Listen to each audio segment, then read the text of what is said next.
భార్యకు తెలియకుండా ప్రమోషన్ కోసం ఆశతో తన భార్యను బాగా తాగించి బాస్ మంచం వైపు పంపిన భర్త. రాజేష్ ఇంటినుంచే ఆఫీస్ పని చేస్తుంటాడు. అప్పుడు అతని భార్య మాలతి వస్తుంది. ఎన్ని గంటలు పని చేస్తున్నారు? ఇవ్వండి, నాకు కొంచెం సమయమివ్వండి అంటుంది. అప్పుడు రాజేష్, మన జీవితం రాయల్గా ఉండాలంటే నేను పని చేయాలి. ఈసారైనా నాకు ప్రమోషన్ దక్కాలి అంటాడు.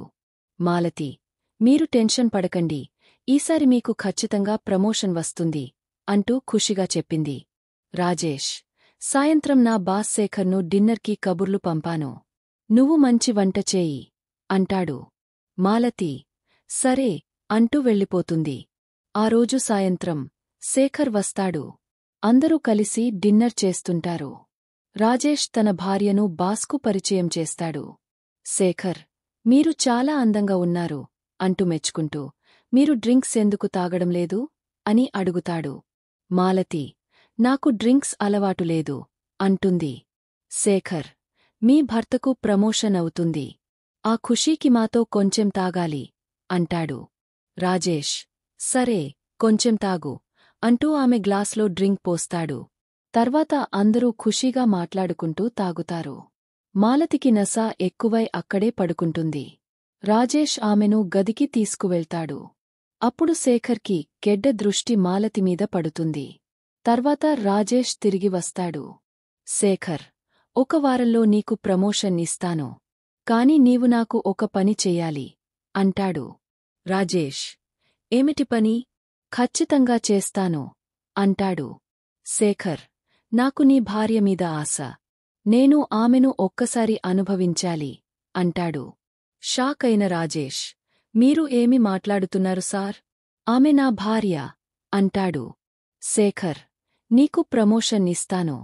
ఇకమీదట నీవు శ్రీమంతుడివి అవుతావు అంటూ ఒప్పించాడు. రాజేష్, సరే అంటాడు. శేఖర్ గదిలోకి వెళ్లాడు.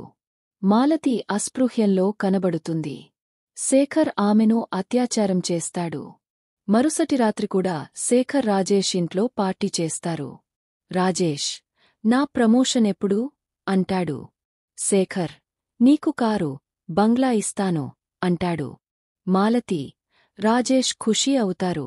మాలతి మళ్లీ తాగే పడుకుంటుంది. రాజేష్ ఆమెను గదిలో పడుకోబెట్టాడు.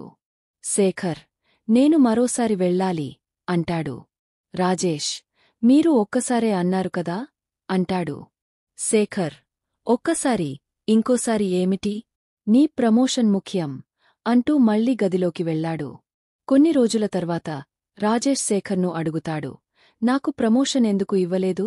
శేఖర్, నేను బాస్, నాకే నిర్ణయం అంటాడు. రాజేష్ కోపంతో ఇంటికి వెళ్లి ఆలోచిస్తాడు. మరుసటి రోజు రాజేష్ తన స్నేహితుడు మనోహర్ను కలుస్తాడు. మనోహర్, నీ బాస్ను పార్టీకి పిలువు అంటాడు. రాజేష్ శేఖర్ను పిలుస్తాడు. పార్టీలో మనోహర్ రాజేష్కు విషం ఇస్తాడు. రాజేష్ శేఖర్ డ్రింక్లో కలుపుతాడు. శేఖర్ తాగి, ఈ డ్రింక్లో ఏమిటి అంటాడు. రాజేష్, నన్ను మోసం చేశావ్ కాబట్టి విషం పోసాను అంటాడు. శేఖర్ చనిపోతాడు.